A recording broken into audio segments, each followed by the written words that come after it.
So then the question becomes, is network marketing, like that model, is it flawed? 100% it's flawed. It's a flawed model because it only relies.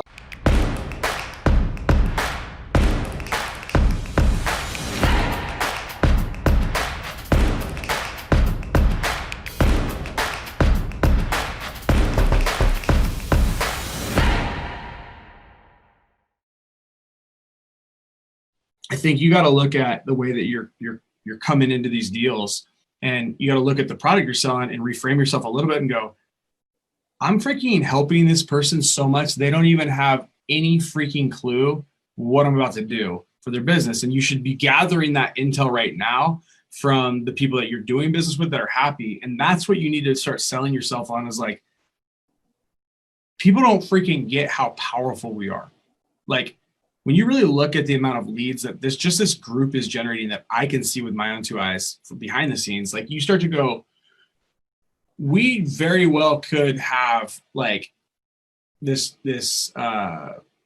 footprint of a large percentage of every phone call that's happening for small businesses is coming through one of our phone lines that was created inside this group. It's wild because you start seeing people with 100 lead gen properties. And this is, I saw this back when I was in Eugene, before I sold off all that stuff and moved. At one point I was generating most all the calls in that town for every different service. And I was getting paid. And everyone's like, what does Dan do? And he's like, he just gets paid when people's phones ring.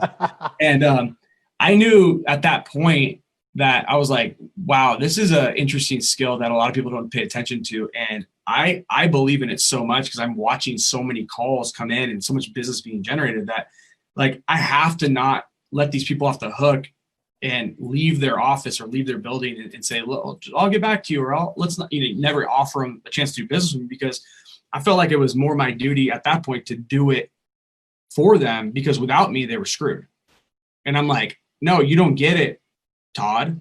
Like, you need this. Like, and this isn't even about me. And so it was that reprogramming of myself of like, no, dude, you got something that's worth so much money.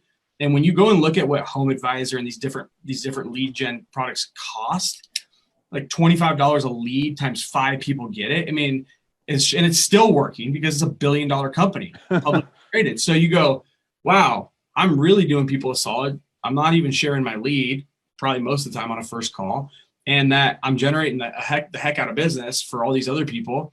So I think a few things. Number one, yeah, you haven't made enough offers, and the ones that you have, you actually close a lot of business. So you're like over 50% close rate. So that's not your issue. Now, you might have got thrown for a loop on 1 or 2 of your meetings where you didn't ask for the money, maybe. So learn from it and practice it. But usually the reason is you don't have a rehearsed pitch. Mm-hmm. Like, you don't have a rehearsed, here's what you get.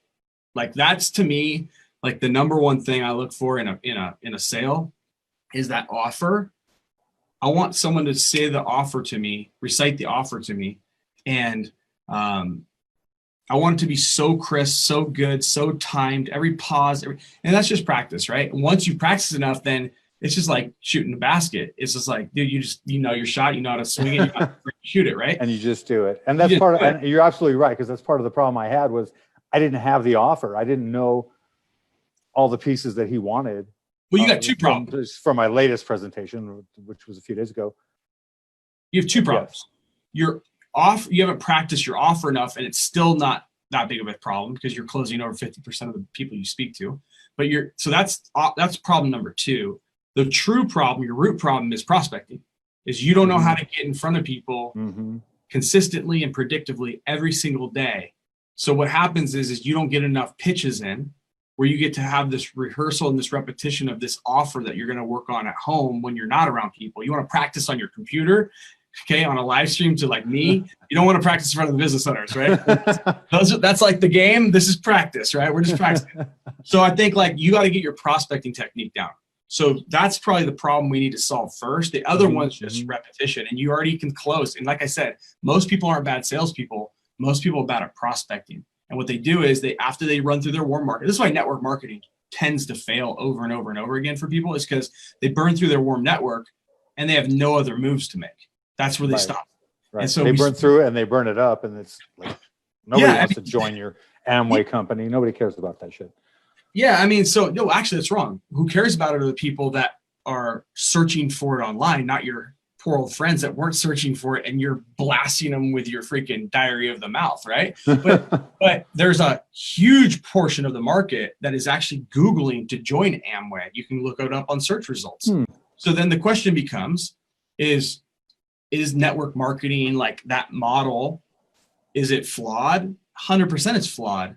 It's a flawed model because it only relies on people's warm network, which is all you're relying on right now, which is why you have a flawed business model from a prospecting standpoint for what you're doing. And we got to stop it, right? Because you will not just overnight go, oh, I'm now comfortable with my own skin. I'm just going to now just talk to random ass people. That ain't happening.